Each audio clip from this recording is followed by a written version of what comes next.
see the country progress and move forward and achieve the kind of growth targets that you spoke of. Will provide for private sector DFIs as well.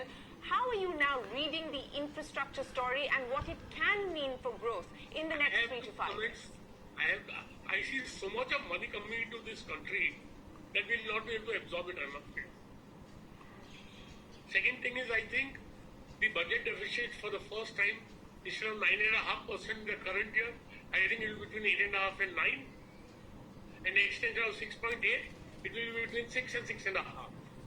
You can say that in your town hall and I'm ready to have a bet. The budget, the tax collections will be much higher than what the government will. I'm ready to have a bet with anybody who The government believes that. The Economic Affairs Secretary as well as the Revenue Secretary both believe that they have understated revenue collections, and they do believe that they will be able to deliver a better number in terms of tax collections and thereby also perhaps better the 6.8% fiscal deficit target. So yes, already that is the point that has been made by the government on our shows. Absolutely, and I believe it. I think tax collection this year will be at least 1 lakh crores higher than what they've estimated. And next year also about 1.5 lakh crores. And the government emphasis on capital expenditure. And man, this is what India needs. We partly came out of the sanctions of bullshit socialism in 91, and this is our second move. I think this budget and the political message the government has conveyed is no lesser important than what happened in 91. And now we are doing it. Rajiv Gandhi said that whatever social welfare we do, 15 paise goes to the poor. Now I think out of 190 paise goes to them. And they are not only schemes. See, government has now abolished kerosene subsidy because there is no need for it. You are giving them gas. And also the transparency where the entire food subsidy has been brought into the budget. So we have a realistic budget. We have a practical budget. We have a budget for a resurgent and rejuvenated India. Right? And I don't know how can you support these farmers in what they are trying to do. We are making wheat worth 1 lakh crores which nobody wants to eat, which is rotting in the godowns. Right. About 5% of India's farmers are against this law. I'll come to the farm laws in a second. I just wanted to continue the conversation on infrastructure, Rakesh, because what we have seen this budget announce is also a significant capex outlay, an increase in the capex outlay for roads, transport, and the highways ministry. And while that is the sort of obvious infrastructure push, there are also other interesting elements that have developed over the last 3-4 years and have gotten an additional push this time around. For instance, the water mission, sanitation, Swachh Bharat. How do you see that side of the infrastructure, healthcare, a new healthcare scheme being announced? How do you see the opportunities opening up on this side of the infrastructure story? And 30 to 40% of the diseases that children get and deaths are caused by waterborne diseases. Once we have clean water in every household, you know what it means for India? What it means for the poor? I think the emphasis on sanitation, clean water, I mean the importance, I cannot imagine how important it is. As an Indian, suppose the budget increases my wealth, what difference is it going to make to me? What if if clean water can be given to every Indian, right? That is the time when I will feel happy. It's not only talk now, it's reality. And, I spoke to some NRIs. What did I tell them? What did America give them? People are not understanding the change. What America gave the NRIs is a platform.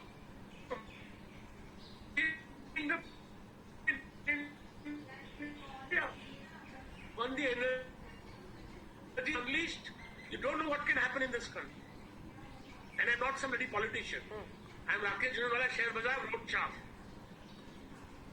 Right? But I have to see reality as it is.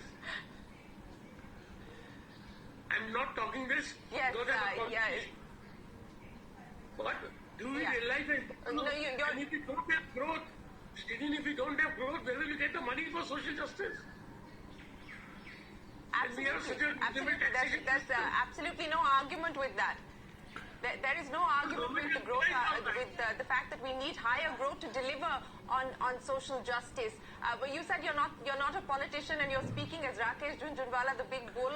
I'm adding the big bull to it, and of course you're going to put your money where your mouth is, and you have put your money where your mouth is. Shri, all bulls are always big. So why do you say big bull? You call me a bull, I have to be big. Okay, all right. So since we're talking about where you're going to put money now, Rakesh, and where you believe that the investment is going to start to come in. You said that there's going to be investments, that we will not have the absorptive capacity. No, not you specifically, but where do you believe that, whether it's domestic investment or foreign investment, which sectors do you believe that the money is going to come into? Shireen, the biggest money is going to come from the sovereigns and the pension funds, and it's going to come in infrastructure. When we encash the inmates, the power grids, the roads, I think next year the toll collection in India will be 50,000 crores. You'll start such a good circle of, that the money of the tolls will give us the power to build, and the power to build will give us more tolls. And I think one of the best achievements in infrastructure in India has been in terms of roads. And now we will be modernizing the railways. We've just started, Shireen. I say to every fellow Indian, believe in India. You don't know what is coming ahead of you. And I'm not a politician. That's the second time you said that, Rakesh. But let me move on. Shireen, I said in my TV interview, also, I see India far different from most Indians. Let me tell you. And I hope until now, reality has borne me out, and I'm confident it will borne me out in the future. Now is the time to grab opportunity. Let me then. Yes, it is time to seize the opportunity, as you point out. So let's talk about.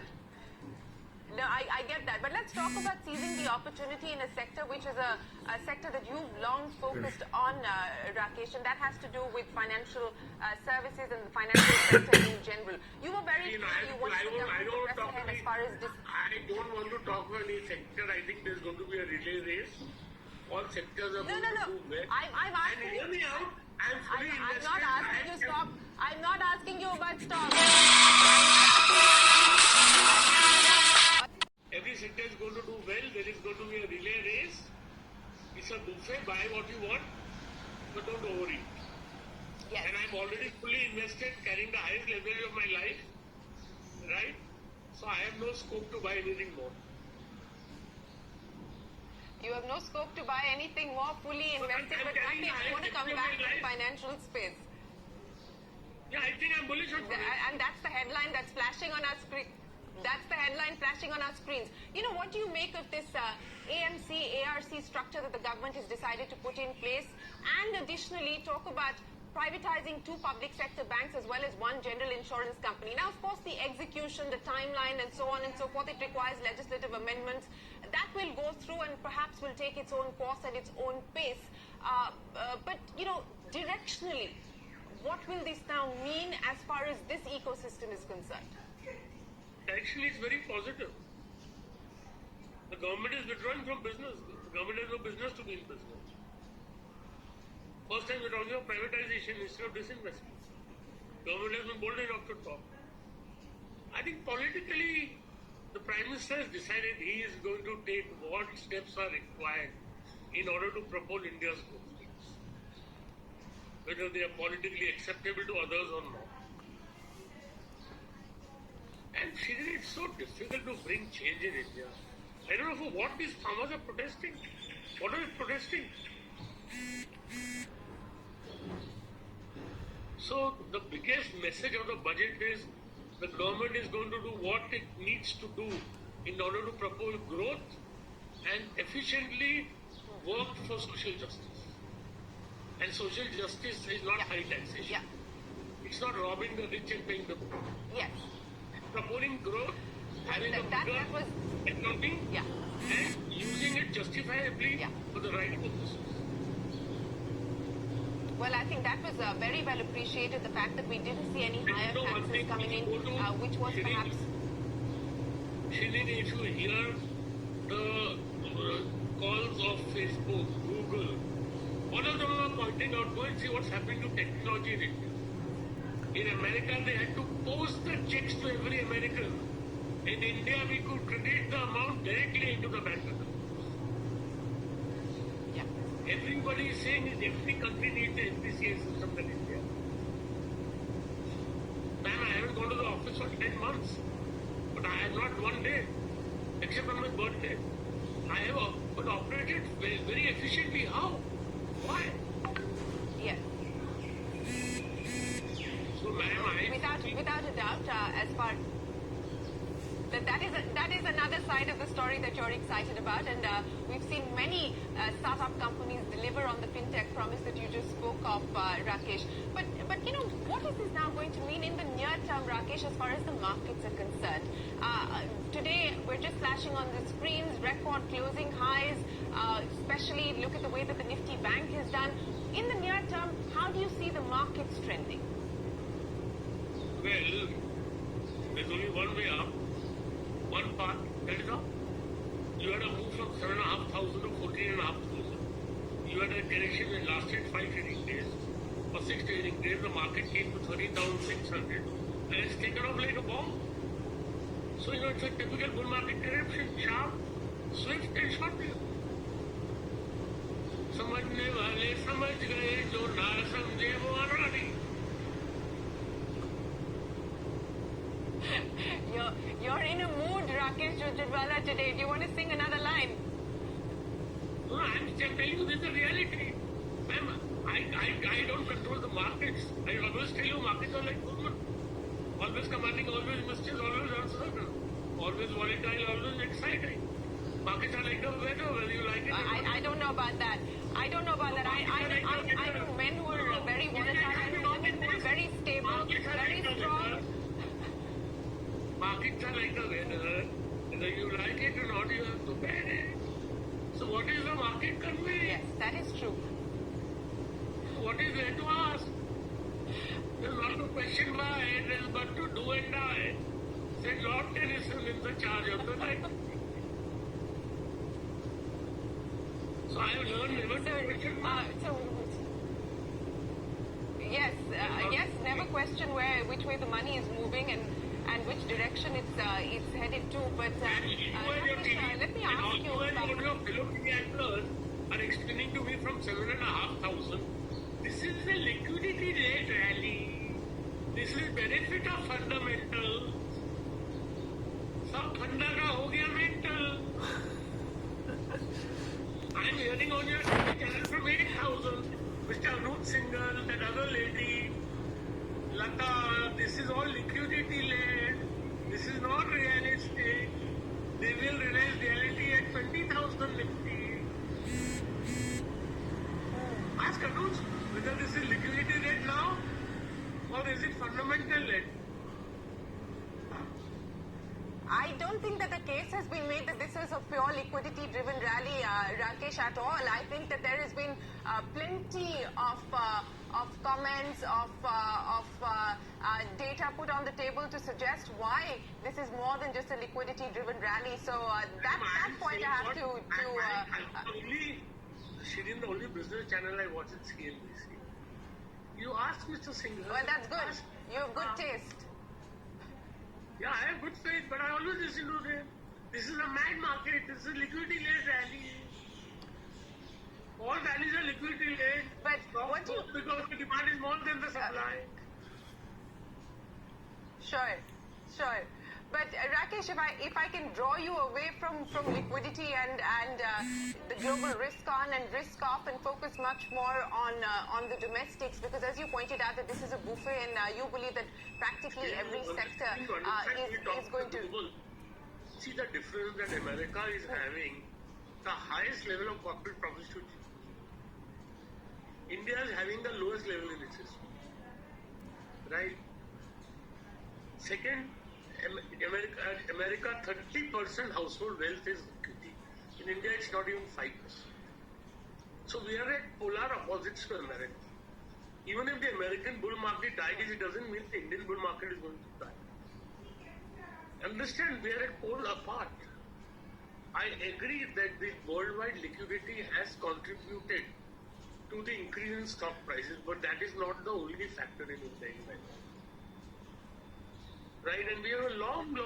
So I said, no, if we are going by Rajdhani from Bombay to Delhi, we have not even reached Valsad. This is just, abhi to bahut baki hai. That's a case you've been making for a while. The mother of all bull runs is what you've been calling it, Rakesh. But I want to I want to take the point up on fundamentals, Rakesh, further. And in light of the decisions that have already been announced in the budget, the policy measures that were announced prior to the budget as well, the capex recovery that we're seeing, the earnings recovery that we're seeing, what's And I want to ask you one thing. to you in terms of the earnings recovery? In terms of the earnings Hear me recovery. out. Hear me out. Sure. Hear me out, Shri. In this quarter, you are going to say 1% GDP growth. Next time you see nominal real GDP growth of 12%. What kind of an external platform will Indian companies have? What kind of internal efficiencies Indian companies have drawn? What kind of change in capital allocation and corporate governance Indian companies have done? So, this combination of factors means what? What are you worried of? There is Who's going worried? to be a... I'm asking you for you what stands out as far as the earnings recovery that we're seeing currently. I think the external opportunity is going to go through the roof. The internal efficiencies that Indian companies have produced is unbelievable. The capex cycle has just started. The kind of corporate governance and capital allocation efficiencies which are coming into Indian companies are going to, take the piece of everything else. That's what I feel. I think these 3-4 factors stand up. And it's a truly reformed, unleveraged corporate sector. Right? So, ma'am, you are starting from very low levels of debt. And in no country in the world does a credit cycle repeat itself, before 8 to 10 years. So I don't think we are going to have any kind of a credit crisis now for the next 8 to 10. So, ma'am, everything is falling in place. And it's not the result of what happened. It's what the efforts of the last 10 years. Yeah. Everything is coming together, God willing. Shireen, I am only realizing things you're saying that you got the right to be wrong. But the last 9 months have wound me out, and I hope that, time will pay me out. But my request to every Indian is, believe in India, opportunity is coming our way, grab it. Don't wait for it. Carry the highest leverage of your life. Grab it, don't wait for it. So, is this a good time then for retail investors who are looking at what's happening with the stock markets to get in, Rakesh? Well, I don't advise anybody, but I'm bullish. And anyway, Shireen, you are going to have a town hall with all the big shots now. You please convey my great sense of congratulations to them. Right? You can join in if you like. I would love to join in. I would like to congratulate all of them for the bold step they have taken, especially the finance minister and especially the prime minister. Because I think that India will now have... You join in that? Sure, I'd love to. How do I join it then? So we're going to be...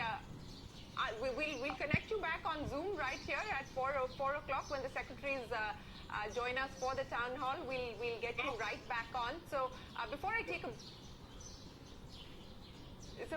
a break and then reconnect with you at 4, Rakesh, so if there were to be the 2 or 3 things that you're going to be watching out for from here on, strictly from a market perspective, what would those be? And I also wanted to get your thoughts on what we're seeing happen with this 2 very interesting global stories that are playing out, and I don't know whether you've been tracking what's happening with GameStop, but what you make of what's happening with GameStop and the battle there. And the other is what's happening as far as cryptocurrencies are concerned. So I wanted to get your take on those three aspects. Cryptocurrencies are a myth. A currency which fluctuates 10-15% a day, can it be a currency? If the dollar fluctuates by 1%, 2%, it's world news. Second, no sovereign right to currency.